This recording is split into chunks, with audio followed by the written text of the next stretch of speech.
Hello guys, good evening. तो guys, ये vision की 19 एंड 20 दिसंबर की डेली करंट अफेयर्स की मैगजीन है। तो चलिए हम आज की फर्स्ट न्यूज स्टार्ट करते हैं। एक second. Yes, high level of uranium contamination found in the ground water of eastern Karnataka.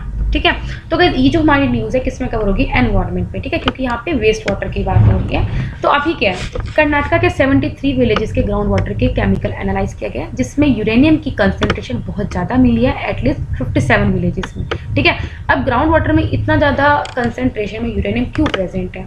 सबसे पहले क्या है, एक यूरेनियम क्या है, एक प्रेजेंस है, एक रॉक है, क्योंकि वहाँ पे तो वहाँ पे यूरेनियम प्रेजेंट होता है, और एक गैनेडिटोइड्स है जो कि कैटेगरी है रॉक की, और उस स्टेट के धारवाड़ रीजन में वो प्रेजेंट होता है।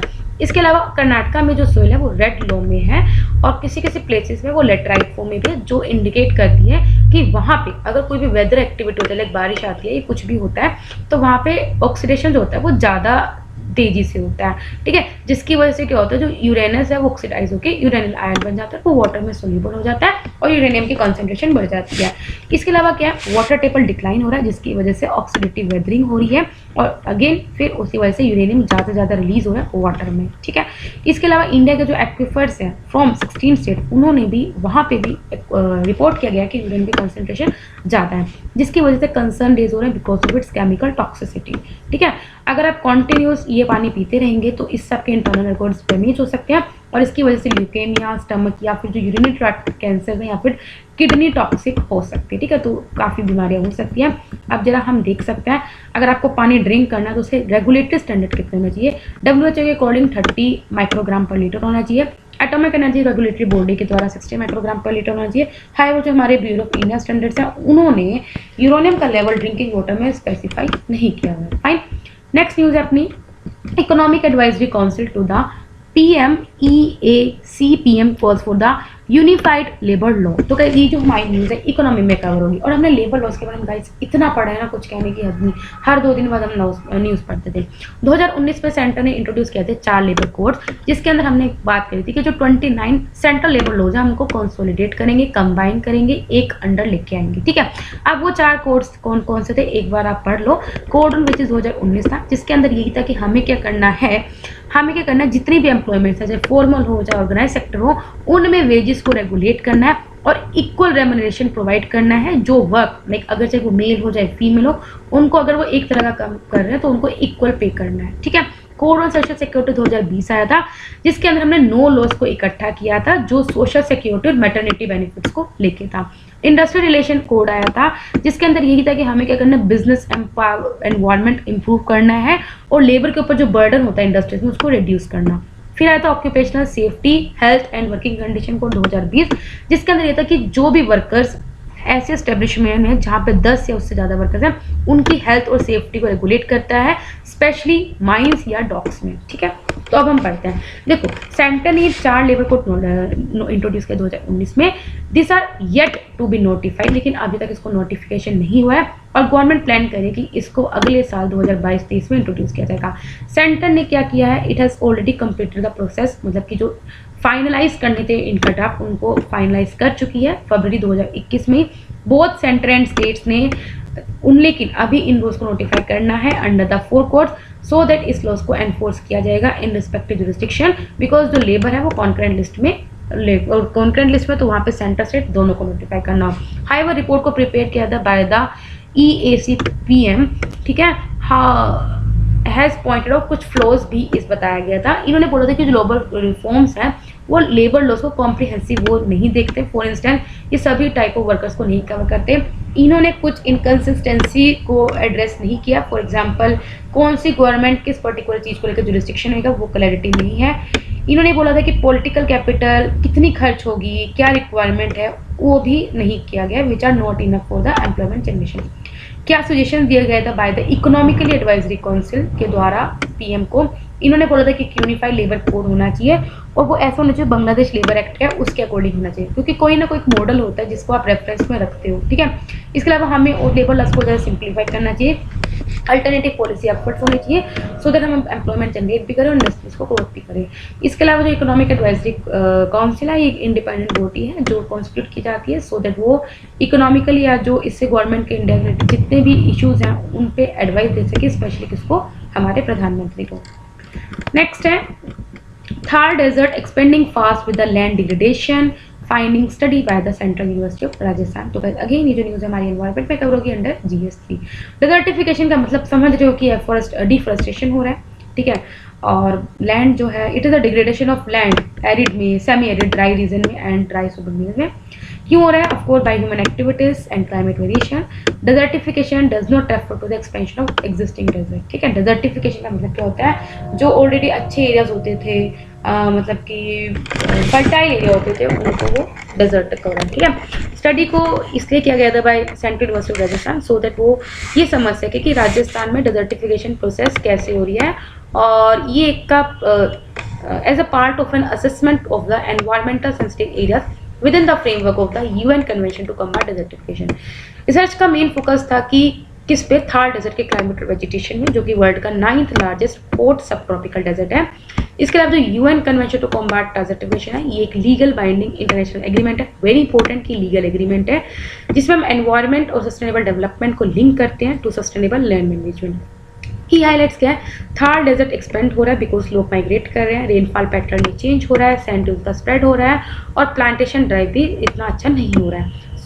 रिसोर्स को हम ओवर एक्सप्लॉइट कर रहे हैं, जिसकी वजह से वेजिटेशन कवर में रिडक्शन हो रहा है। इसकी वजह से क्या है? अरावली रेंज भी बहुत ज़्यादा डिस्ट्रक्शन हो रही है।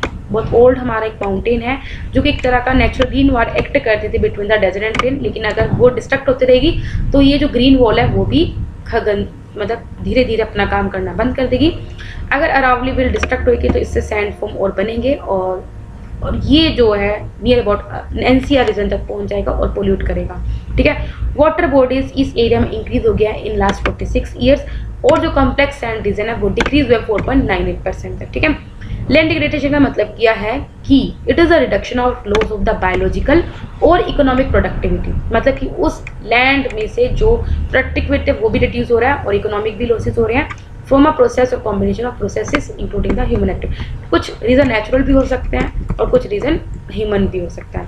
नेक्स्ट है third India Central Asia dialogue between the foreign ministers held in the Delhi. Again guys ये जो हमारी न्यूज़ है किसमें कवर होगी? इंटरनल सिक्योरिटी में, सॉरी इंटरनेशनल रिलेशंस में, ठीक है। डायलॉग हेल्ड किया गया है 5 सेंट्रल एशियन कंट्रीज के साथ, कजाकिस्तान, किर्गिज रिपब्लिक, ठीक है, पहले किर्गिस्तान था, इसका नाम ताजिकिस्तान, तुर्कमेनिस्तान और उज्बेकिस्तान। ये 5 सेंट्रल एशियन कंट्रीज से नाम पता होना चाहिए। अब देखते हैं क्या ज्वाइंट स्टेटमेंट्स जो हमने करी है क्या हाईलाइट है उसका।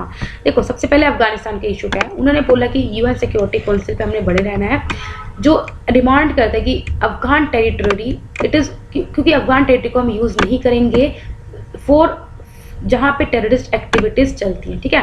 That Afghan territory should not be use for sheltering, training, planning और फाइनेंसिंग टेररिस्ट, और इन पे ये 5 कंट्रीज विद इंडिया अड़े रहेंगे। इंडिया ने 4C अप्रोच को बनाया है, जिसमें हम फोकस करेंगे C commerce, capacity enhancement, connectivity and contact, so that हम दोनों साइड्स में हो ज़्यादा कॉपरेशन बना सकें। इसके अलावा हमें क्या करना है कि हमें UN कॉम्प्रिहेंसिव कन्वेंशन और इंटरनेशनल टेररिज्म को जल्दी से जल्दी अडॉप्ट करना है, सो दैट टेररिज्म को हम रिड्यूस कर सकें। इसके अलावा हमें क्या करना है, जो ईरान का छाबा पोर्ट है उसको अच्छे से यूटिलाइज करना है, सो दैट हम इंडिया और ईस्ट सेंट्रल एशियन कंट्रीज में अच्छे से कनेक्टिविटी लेके आ सकें। फाइन। अब क्या है, ये जो 5 सेंट्रल एशियन कंट्रीज हैं ये किसका पार्ट है? It is also part of the Organisation of Islamic Cooperation, and इन्होंने एक मीटिंग को स्किप किया हुआ है जो पाकिस्तान के द्वारा ऑर्गेनाइज किया गया था on the situation of Afghanistan to attend the dialogue with Delhi. तो आप देख रहे हो कि किसको मतलब कि प्रेफरेंस दी जा रही है। इंपॉर्टेंस क्या इंडिया के लिए सेंट्रल एशियन कंट्रीज का, तो इतना तो आप समझ ही सकते हो कि ये एशिया और यूरोप के बीच में एक अच्छा खासा ब्रिज है। अगर आपका इनसे अच्छा कनेक्टिविटी होगी तो आप यूरोप में बाय रोड भी जा सकते हो, ठीक है। सिक्योरिटी है, एक तरह का पीस बना के रखता है रीजन में। मिनरल रिसोर्सेज बहुत है भाई, इस वजह से petroleum, natural gas, gold, uranium, ठीक है। चैलेंजेस क्या है लेकिन इंडिया के लिए, क्योंकि चाइना पाकिस्तान सबसे बड़ा रीजन, ठीक है। डायरेक्ट कंटेनर कनेक्टिविटी नहीं है हमारी, और इंडिया का 5 इनसे ट्रेड अच्छा भी नहीं है इतना, ठीक है। नेक्स्ट क्या हमारी news, inescapable risk of mandatory iron food fortification. तो अगर ये जो हमारा न्यूज़ है फूड फोर्टिफिकेशन, देखो कहीं ना कहीं हमारी हेल्थ में असर होगा, ठीक है। तो सेंटर प्लान कर रही है to distribute fortified rice in various government schemes including the public distribution system, mid day meals in school by 20। देखो fortify क्या करते हैं, देखो हम क्या करते हैं, कुछ जो न्यूट्रिएंट्स हैं उनको हम खाने में पहले डाल देते हैं, ठीक है, पैक फूड्स में, ताकि जो बच्चों को नहीं मिल पाते न्यूट्रिएंट्स, जिनमें न्यूट्रिएंट डेफिशिएंसी तो उनको हम पहुंचा सकें, ठीक है। तो फूड फोर्टिफिकेशन का मतलब कि हम विटामिन और मिनरल्स को ऐड कर रहे हैं to commonly consume foods so that हम उस फूड की न्यूट्रिशन वैल्यू बढ़ा सकें और जो हिडन हंगर है, हिडन हंगर मतलब लोगों में जो न्यूट्रिएंट्स की डेफिशिएंसी है उसको हम एड्रेस कर सकें। ये एक डिफरेंट है बायोफोर्टिफिकेशन में, मतलब कि देखो बायोफोर्टिफिकेशन के में हम क्या करते हैं, क्रॉप का इनिशियली न्यूट्रिएंट लेवल बढ़ा देते हैं, ठीक है, through manual means during the crop processing, ठीक है। हाउएवर मैंडेटरी फोर्टिफिकेशन से क्या रिस्क होगा, इंडिया की डाइट में आयरन डेफिशिएंसी हो सकती है which is not a universal problem, ठीक है। आयरन क्योंकि देखो आप लोग जो हम जैसे लोग हैं उनमें तो न्यूट्रिएंट डेफिशिएंसी नहीं है, लेकिन अगर हम भी खाना खाने लग जाएंगे तो आयरन एक्सेस में हो जाएगा। अगर आयरन एक्सेस में हो जाएगा तो हम कुछ और नॉन कम्युनिकेबल डिजीज के रिस्क में आ सकते हैं, जैसे डायबिटीज, हाइपरटेंशन या फिर ब्लड कोलेस्ट्रॉल, ठीक है। फोर्टिफिकेशन अगर आप राइस, व्हीट, सॉल्ट में कर रहे हो तो इससे एक सीरम फेरिटिन भी इंक्रीज हो सकता है, मतलब ये एक ब्लड प्रोटीन होता है, वो क्या करता है जिसमें आयरन होता है, तो ये क्या करता है जिसकी वजह से हाई ब्लड शुगर हो सकता है। फूड फोर्टिफिकेशन से क्या होगा, जो लोगों की खुद की चॉइस है ऑफ फूड्स और autonomy and could even be unethical, ठीक है। सजेशन किया कि हमें क्या करना चाहिए, डाइटरी मॉडिफिकेशन स्ट्रेटेजीज प्रेफर करनी चाहिए, हाई प्रोटीन कंजप्शन, सीरियल्स को रिप्लेस करना चाहिए by the more quality foods like pulses, fruits and vegetables and etcetera. Next news में बढ़ते हैं हम अपनी। Defence minister urges for developing hypersonic missile technology in India. तो भाई ये जो हमारी न्यूज है साइंस एंड टेक्नोलॉजी में कवर होगी। इंडिया एक्सपेक्ट कर रहा है कि उसके पास अगले 4 साल में हाइपरसोनिक वेपन सिस्टम होगा जिसकी capability medium to long range हो सकती है।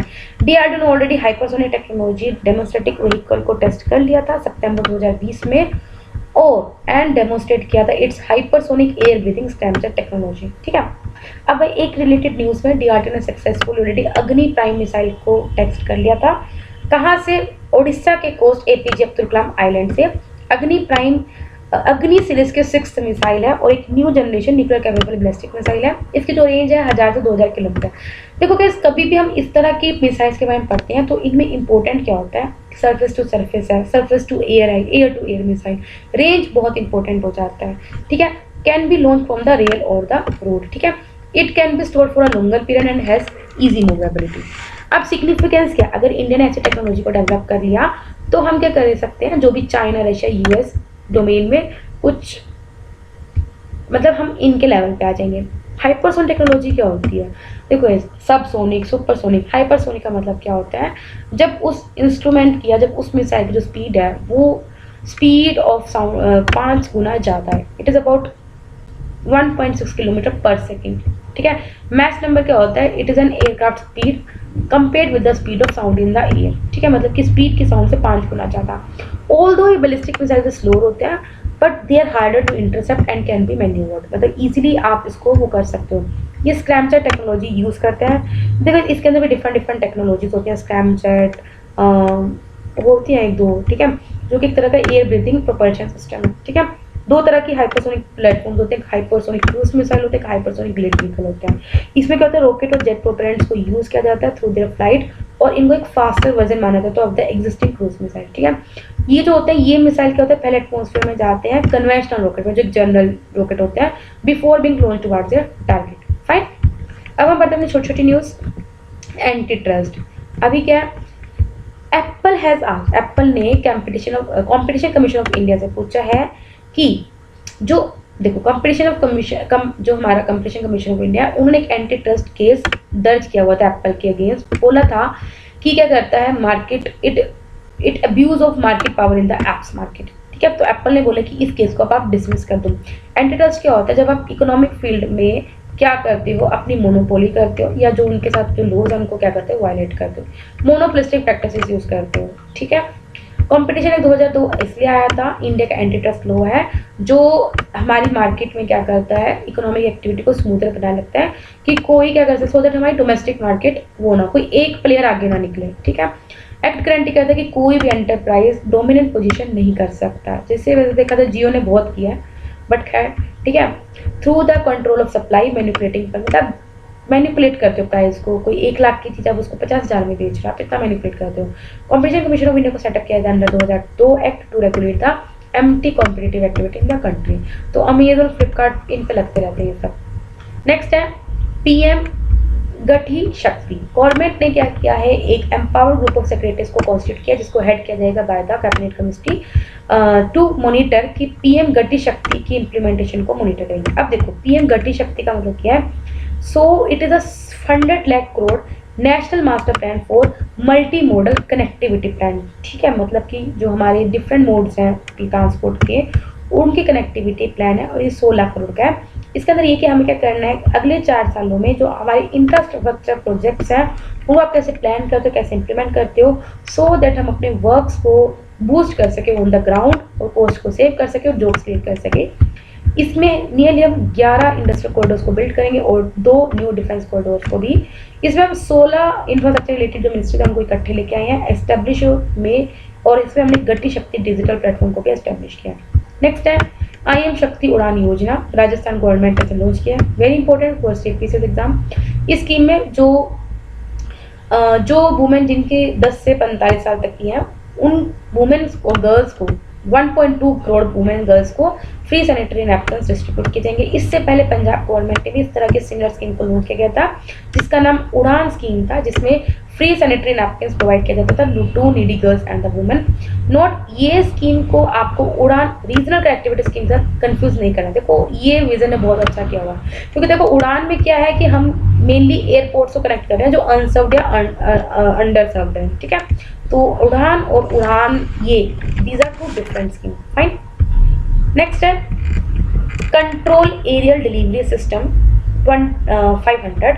अभी के जो DRDO that is a Defence Research and Development Organisation का जो Aerial Delivery Research and Development Establishment है जो कि आगरा में है, उन्होंने एक फ्लाइट डेमोन्स्ट्रेशन कंडक्ट किया ऑफ इट्स कैट 500। इसको यूज किया जाएगा अगर आपको 500 kg तक के पेलोड को डिलीवर करना है by making use of manoeuvrable capabilities of the ram air parachute. ठीक है, ये क्या करेगा, फ्लाइट के पाथ को स्टीर करेगा बाय यूजिंग, मतलब कि खुद नेविगेट करेगा टुवर्ड टारगेट लोकेशन बाय, मतलब अगर आपको 500 किलो तक का कोई भी चीज़ ट्रांसपोर्ट करना है थ्रू एयर तो वो करेगा। ठीक है, डिलीवरी सिस्टम एक तरह का। फाइन। DRDO के द्वारा मेंटल डिसेबिलिटी, सुप्रीम कोर्ट ने कुछ प्रोसीडिंग्स करी हैं against a person with mental disability amount the indirect discrimination. मतलब कि कोई पर्सन ऑलरेडी मेंटल डिसेबल है और उसके अगेंस्ट आप कुछ प्रोसीडिंग कर रहे हो तो एक तरह का आप क्या कर रहे हो, उस इंसान का डिस्क्रिमिनेट कर रहे हो। मेंटल डिसेबिलिटी का मतलब कि वो पर्सन की इतनी एबिलिटी नहीं है कि वो एक वर्क प्लेस स्टैंडर्ड को कंप्लाई कर सके in comparison to their able bodied counterpart. However ये जो पर्सन हैं they suffer a disproportionate disadvantage and इनके अगेंस्ट आप प्रोसीडिंग नहीं कर सकते। कोर्ट ने बोला कि इन पर्सन को प्रोटेक्ट करते हैं under the right of person with disability act, और क्योंकि ये इसलिए सो दैट इन लोगों के साथ अगेंस्ट कुछ डिस्क्रिमिनेशन ना हो।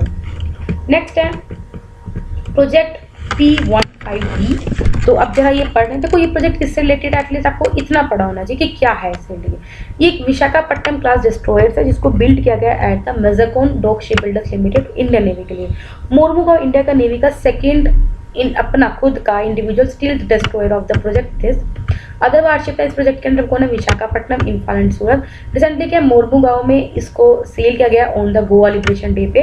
गोवा लिबरेशन डे 19 दिसंबर को होता है जिसमें हमने गोवा को पूरी तरह लिबरेट कर लिया था पोर्टुगीज रूल से 1961 में अंडर ऑपरेशन विजय होता है इंडियन मिलिट्री।